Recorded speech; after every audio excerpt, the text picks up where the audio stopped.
Actividad 3. Alteraciones neurológicas en la infancia. Actividad realizada de manera colaborativa y presentada al docente Oscar Gerardo Rodríguez Angarita de la asignatura de Neuropsicología Infantil de la Corporación Universitaria Iberoamericana. Meduloblastoma y autismo. Meduloblastoma es una enfermedad que comienza en la parte del cerebro llamado cerebelo y es un tumor cerebral más común en los niños entre edades de 3 a 9 años. Este tumor se forma en la parte inferior del encéfalo, en el área denominada fosa posterior, el área del encéfalo que controla el equilibrio, la coordinación y otras funciones, y tienden a diseminarse a través del líquido que rodea al cerebro y la médula espinal. Factores genéticos. Ciertos cambios en los genes y cromosomas dentro de la célula tumoral están asociados al desarrollo de este tumor.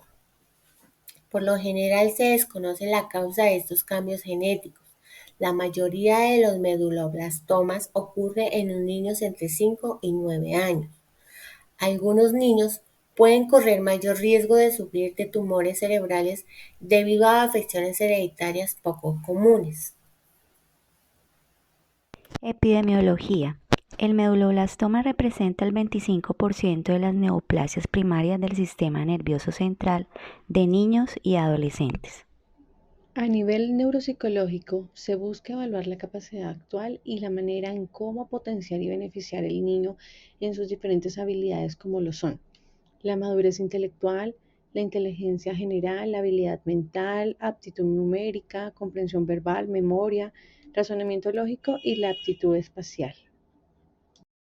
Secuelas cognitivas. Las alteraciones neurológicas se presentan en la atención, memoria de trabajo, velocidad de procesamiento, habilidades espaciales, aprendizaje y en las funciones ejecutivas.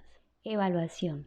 Aparte de los exámenes médicos, es indispensable utilizar pruebas que valoren coeficiente intelectual y otros dominios neuropsicológicos. Además del funcionamiento socioemocional adaptativo del niño, se recomienda una valoración basal. Tratamiento.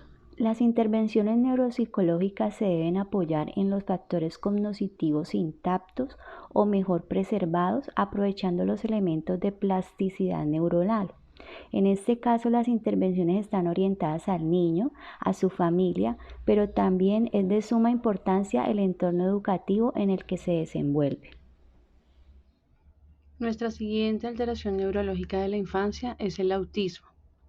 Los trastornos de espectro autista, en abreviatura TEA, se define como una disfunción neurológica crónica, siendo un trastorno que desencadena la aparición de otras anomalías y alteraciones del desarrollo y que afectan a cada paciente de manera distinta. Factores genéticos. La principal causa genética es tener un familiar cercano que padezca del trastorno del espectro autista. Otro aspecto a tener en cuenta es la genealogía o familiares cercanos con antecedentes psiquiátricos, esquizofrenia, depresión, trastorno obsesivo compulsivo, entre otros. Todo esto incrementa el riesgo de padecerlo.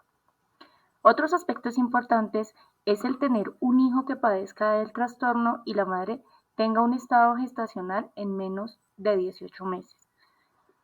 El trastorno de espectro autista se halla principalmente localizado en el genoma. Por ejemplo, si un paciente con dicho trastorno pertenece a hermanos gemelos idénticos, hay una alta probabilidad que el otro también lo padezca, ya que dicho trastorno es uno de los que contiene mayor carga genética. Factores genéticos y ambientales. Se cuenta con una evidencia científica que nos indica que hay diversas formas, entre ellas encontramos la genética y la ambiental, que hace que un infante pueda padecer de dicho trastorno. Más de 100 genes en diferentes cromosomas podrían estar involucrados en el desarrollo del trastorno del espectro autista, en diferentes grados. También tenemos que tener en cuenta que si una persona es propensa a sufrir de dicho trastorno, debido a su genética, existirán algunas situaciones que pueden desatar el autismo, pero también se desarrollará sin causa alguna. Es muy importante mencionar que es muy complejo que dos personas con dicho trastorno compartan las mismas causales o condiciones genéticas. Factores epidemiológicos. Se calcula que en todo el mundo, 1 de cada 100 niños tiene autismo.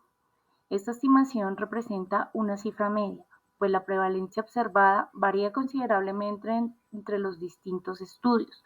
No obstante, en algunos estudios bien controlados se han registrado cifras notablemente mayores. En cuanto a Colombia, los cálculos son de 115.000 casos en todo el país. Roncancio dice que no hay estadísticas del autismo, pero más que una cifra, lo que nos interesa es mostrar que las personas con esta condición tienen debilidades y también fortalezas. Se ha identificado trastornos del espectro autista en 1 de cada 36 niños de 8 años de edad, que corresponden al 2,8%, según un análisis publicado hoy en el informe semanal de morbilidad y mortandad de los CDC. Las cifras del 2018, que halló una prevalencia de 1 de cada 44 niños, el 2,3%. Los datos provienen de 11 comunidades que están en la Red de Vigilancia del Autismo y las Discapacidades del Desarrollo, por sus siglas en inglés, y son representativos en todos los Estados Unidos. El TEA se puede comprender desde el concepto de alejamiento de la realidad externa, como también por sus características en el desarrollo del lenguaje y la falta de este, buena memoria de repetición en cuanto a palabras y frases, también la invariabilidad excesiva, el malestar al presentar cualquier tipo de cambios, entre los que podemos destacar ruidos fuertes y el movimiento de objetos, además de limitaciones dentro de las actividades espontáneas que impliquen realizar una secuencia, y también dificultad para adaptarse a las interacciones sociales. Aunque algunos autores como Kanner y Bruno Bentenni señalan en ocasiones una elevada inteligencia basándose en la capacidad que estos tienen para repetir oraciones complejas o secuencias numéricas. También podemos destacar que parte de los factores cognitivos pueden ser conductas de interacción social y comunicación recíproca, lo que quiere decir que se presentan balbuceos, no hay una buena dicción de palabras, no hay una retención de estas. Entre otros podemos destacar también los movimientos estereotipados, como puede ser el aleteo de manos, el balanceo del cuerpo cuando se encuentran de pie. Características neuropsicológicas. Las características que se pueden encontrar en los niños con TEA son trastornos genéticos, congénitos, metabólicos y embriopatías. También afectaciones moleculares que suelen estar acompañadas de afectaciones en actividades y conexiones de redes neuronales, que normalmente son las implicadas en procesos como socioemocionales, bioespaciales y el lenguaje. Otras características que podemos resaltar las podemos comprender desde un contacto ocular limitado, la dificultad en compartir emociones positivas, la ausencia de la comunicación, también de los gestos simbólicos, y además las formas poco convencionales o habituales que pueden presentar los pacientes para comunicarse. También podemos destacar el déficit en los desarrollos y mantenimiento de relaciones adecuadas, es decir, que les cuesta mucho más, lo presentan de una manera poco habitual. También la dificultad para mantener un comportamiento apropiado, sobre todo en los contextos sociales o educativos. Ahora vamos a identificar las diferentes formas de evaluar el autismo. Los padres son quienes detectan los síntomas, entre ellos la dificultad de habilidades sociales, de comunicación y de comportamiento. Además, los intereses y actividades individuales son característicos en cada niño. Referente a las diferentes maneras de evaluar el autismo, tenemos inicialmente las entrevistas, la inicial a los padres y las diagnósticas para determinar el trastorno autista. 2. El trabajo multidisciplinario. Es sumamente importante el trabajo tanto con el neuropediatra, el psiquiatra infantil, el terapeuta del lenguaje, el ocupacional, para establecer un diagnóstico confirmado. El compromiso con el niño es instaurar una terapia y un tratamiento necesario. 3. El psicólogo clínico realiza la evaluación a través de sesiones de observación, aplicación de instrumentos, apreciación de la familia e informes educativos.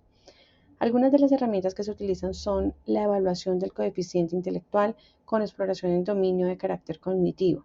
Asimismo, los cuestionarios a los padres y las escalas específicas como la de observación. El tratamiento. En la búsqueda de resolver los problemas sociales y conductuales del paciente, se integran los principios de aprendizaje como la adquisición de habilidades y comportamientos adaptativos, reduciendo aquellas conductas problemáticas. Se intenta brindar un tratamiento integral donde se intervengan procesos interdisciplinarios adecuado a un plan y trazando metas para la evolución y progreso del paciente. El acompañamiento y la orientación por parte del profesional de psicología es dirigido a aliviar aquellos síntomas, a estimular el aprendizaje y a reducir la ansiedad y la depresión, creando en el menor autonomía e independencia. Asimismo, su labor como psicólogo clínico es brindar orientación a los padres a través de las terapias familiares, con el propósito de buscar mecanismos de afrontamiento frente a las diferentes situaciones que presenta el niño autista y además de crear un conocimiento frente a lo que es realmente su diagnóstico.